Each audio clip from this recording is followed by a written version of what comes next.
Friends, எல்லாருக்கும் வணக்கம். இன்றைக்கி நம்ம நிக்கிஸ் கிச்சனில் நல்ல சூப்பரான பரோட்டா எப்படி பண்ணுறதுன்னு பார்க்கலாம். அதுவும் லேயராக முட்டை சேர்க்காமல் நல்லா சாஃப்டாக எப்படி வீட்லேயே தயார் பண்ணுறது அப்படிங்கிறது தான் இந்த வீடியோவில் நான் உங்களுக்கு செஞ்சு காமிக்க போகிறேன். இந்த ஈஸியான பரோட்டாவை எப்படி பண்ணலாம் அப்படிங்கிறத பார்க்கலாம் வாங்க. பரோட்டா பண்ணுறதுக்கு நான் இன்றைக்கி 1.5 கப் மைதா மாவு, அதாவது 300 கிராம் மைதா மாவு எடுத்திருக்கேன். இப்போ இதில் நம்ம தேவையான அளவுக்கு உப்பு சேர்த்துக்கலாம். இப்போது சென்டரில் லைட்டாக இந்த மாதிரி ஹோல் போட்டுட்டு கொஞ்சமாக எண்ணெய் சேர்த்துக்கலாம்.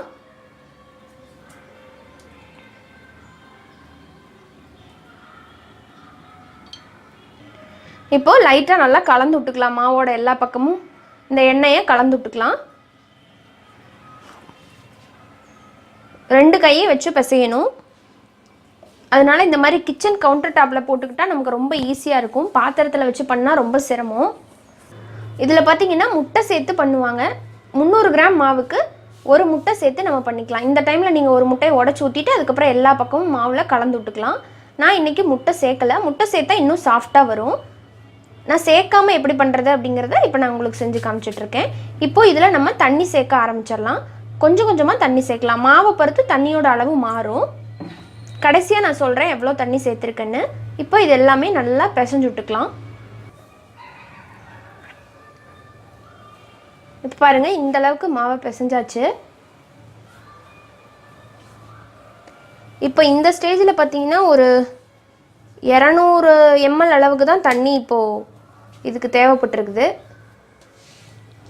இதில் முக்கியமான ஸ்டெப்பே பார்த்தீங்கன்னா இதை 15 நிமிஷத்துலேருந்து 20 நிமிஷம் வரைக்கும் நல்லா பிசையணும். சப்பாத்தி மாவோட கொஞ்சம் லூஸாக இருக்கிற மாதிரி பிசைஞ்சுக்கோங்க. பாருங்கள், இந்த ஸ்டேஜில் கொஞ்சமாக எண்ணெய் சேர்த்து நம்ம பிசைஞ்சிக்கலாம். லைட்டாக ஒட்டுற மாதிரி இருந்துன்னா கொஞ்சம் கொஞ்சமாக நீங்கள் எண்ணெய் சேர்த்துக்கோங்க. எண்ணெய் சேர்த்து இந்த மாதிரி பிசைஞ்சுக்கோங்க. இந்த மாவு கொஞ்சம் எண்ணெய் அதிகமாக தான் இழுக்கும். அப்போ தான் எண்ணெய் சேர்த்துற அளவுக்கு தான் உங்களுக்கு சாஃப்ட் கிடைக்கும். இப்போ நம்ம சின்ன சின்ன பாலாக நம்ம எடுத்துக்க போகிறோம். அதுக்கு வருங்க இந்த மாதிரி பிசைஞ்சுக்கணும். இந்த மாதிரி நீல வாக்கில் பண்ணிட்டோம்னா நம்ம ஈஸியாக கட் பண்ணி எடுத்துக்கலாம். இந்த மாதிரி பிசைஞ்சதுக்கப்புறமா நம்ம சின்ன சின்ன பாலை அளவளவாக கட் பண்ணி எடுத்துக்கலாம். இது இந்த மெத்தட் ரொம்ப ஈஸியான மெத்தட். கடையில் மாஸ்டர்ஸ் எல்லாம் போடுறாங்க இல்லைங்களா, அந்த மாதிரி மெத்தடும் நான் சொல்கிறேன். உங்களுக்கு எது ஈஸியோ அதை நீங்கள் ஃபாலோ பண்ணிக்கோங்க.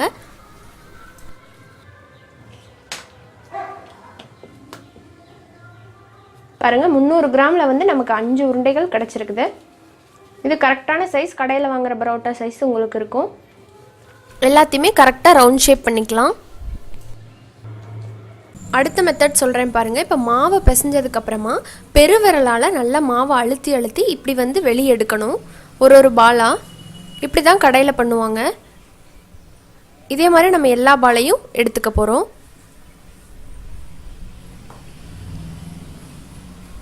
இந்த மெத்தட் கொஞ்சம் கஷ்டமாக இருக்கும் லேடிஸ்லாம் பண்ணும்போது. ஜென்ட்ஸ்னால் ஈஸியாக பண்ணிடுவாங்க. பாருங்கள், இந்த மாதிரி தான் எடுக்கணும். இது கொஞ்சம் சிரமம். அதனால் நான் ஃபஸ்ட்டு சொன்ன மெத்தட் ஃபாலோ பண்ணுங்கள். ரெண்டுலேயுமே உங்களுக்கு ஒரே மாதிரியான பரோட்டாஸ் தான் கிடைக்கும், நல்லாயிருக்கும். இது மேலே கொஞ்சமாக ஆயில் சேர்த்து நல்லா ஒரு ஒயிட் கிளாத் போட்டு நான் மூடி வச்சிட போகிறேன். அப்போ தான் ட்ரை ஆகாமல் இருக்கும். இதில் நான் கொஞ்சமாக தான் ஆயில் சேர்த்துருக்கேன். கடையிலலாம் பார்த்தீங்கன்னா நிறைய ஆயில்லையே இந்த மாவை உருண்டைகளை ஊற வச்சுருவாங்க. அது மாதிரி கூட நீங்கள் பண்ணிக்கலாம். இது ஒரு 2லேருந்து 3 மணி நேரம் போல் இருக்கணும். அதுக்கப்புறமா தான் நம்ம பரோட்டா போட ஆரம்பிப்போம். இப்போ 2 மணி நேரம் ஆயிருக்கு. இப்போ நம்ம பரோட்டாவை தேய்க்க ஆரம்பிச்சிடலாம். கவுண்டர் டாப்பில் ஆயில் போடுறேன். போட்டுட்டு நம்ம தேய்க்க ஆரம்பிச்சிடலாம். நல்லா சப்பாத்தி கட்டையை வச்சுட்டு எந்த அளவுக்கு நைஸாக உங்களால் மாவை தேய்க்க முடியுமோ அந்த அளவுக்கு தேய்ச்சி எடுத்துக்கோங்க. மைதா மாவு நல்லா எலாபரேட் ஆகும். நல்லா நைஸாக தேய்ச்சதுக்கப்புறமா கடையில் போகிற மாதிரி விசிறி அடித்து போட முடிஞ்சுது அப்படின்னா நீங்கள் அது மாதிரி போட்டுக்கலாம். ஆனால் அதை விட ஒரு சிம்பிளான மெத்தட் நான் உங்களுக்கு இப்போ செஞ்சு காமிக்கிறேன் பாருங்கள். இப்போ இந்த மாதிரி நல்லா தேய்ச்சதுக்கப்புறமா ஒரு நைஃப் எடுத்துக்கோங்க. நைஃப் எடுத்துகிட்டு லைட்டாக ஸ்டார்டிங்லேருந்து கோடு போட ஆரம்பிச்சிடலாம். இந்த மாதிரி ஏன் கோடு போடுறோம் அப்படின்னா இது நல்லா லேயராக உங்களுக்கு கிடைக்கும் அந்த பரோட்டா எண்டில் பார்த்திங்கன்னா. அதுக்காக தான். இது ரொம்ப சிம்பிளான மெத்தட் தான், ஆனால் நல்ல ரிசல்ட் கிடைக்கும். இது மாதிரி கூட இப்போல்லாம் பரோட்டா போடுறாங்க. கரெக்டாக போடணுன்ட்டு இல்லை, அப்படியே ரொம்ப சும்மா ரஃப்பாக அப்படியே போட்டு விட்டுட்டே வரலாம். இதே மாதிரி எல்லா கடைசி வரைக்கும் போட்டு விட்டுட்டு நம்ம ஒன்றா சேர்த்துடலாம். இப்போது அதே நைஃபை வச்சுட்டு நம்ம அப்படியே ஒன்றா சேர்த்துடலாம். கையில் சேர்க்க முடிஞ்சாலும் சேர்த்துக்கோங்க, நைஃப்பில் தான் சேர்க்கணுன்ட்டு இல்லை. அங்கங்கே லைட்டாக அந்த மாதிரி கேப்பாக இருக்கிறது ஒன்றும் பிரச்சனை இல்லை, அது கரெக்டாக போடும்போது உங்களுக்கு வந்துடும்.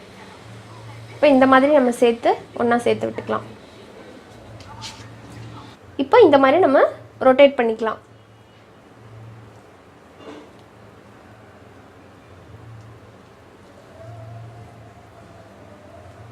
இப்போ இதே போல் நம்ம மற்ற உருண்டைகளுக்கும் பண்ணி எடுத்துடலாம். இப்போ நம்ம இதை தேய்ச்சிடலாம். பாருங்கள், உள்ளங்கையில் இப்படி அழுத்தம் கொடுத்து பண்ணாவே நமக்கு கரெக்டாக வந்துடும்.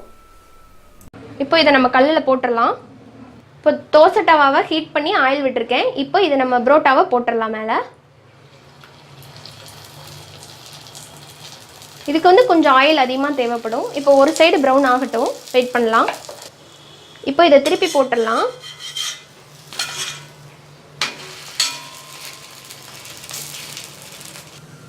இப்போ நல்லா 2 பக்கமும் செவந்து வந்துருச்சு. இதை எடுத்துடலாம். இதே மாதிரி நம்ம மற்ற பரோட்டா எல்லாமே போட்டு எடுத்துக்கலாம்.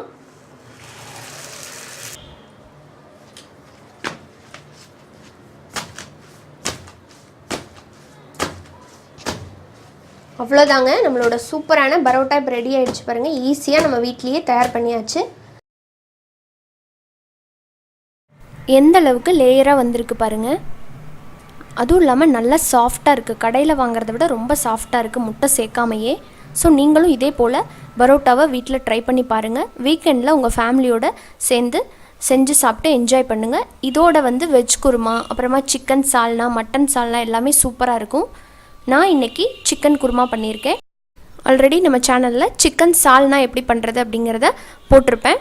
பார்க்காதவங்களுக்காக வீடியோ எண்ட்லையும் டிஸ்கிரிப்ஷன் பாக்ஸ்லேயும் லிங்க் கொடுக்குறேன், போய் பார்த்து செக் பண்ணுங்கள். அந்த ரெசிப்பியை செஞ்சு பார்த்துட்டு பரோட்டாவோடு செஞ்சு சாப்பிட்டு பாருங்கள், ரொம்ப ருசியாக இருக்கும். பிடிச்சிருந்தால் நம்ம சேனல் நிக்கிஸ் கிச்சனை சப்ஸ்கிரைப் பண்ணிக்கோங்க, கூடவே இருக்கிற பெல் சிம்பலையும் கிளிக் பண்ணிக்கோங்க. இன்னொரு இன்ட்ரெஸ்டான வீடியோவோட உங்கள் எல்லாரையும் வந்து மீட் பண்ணுறேன். நன்றி, வணக்கம்.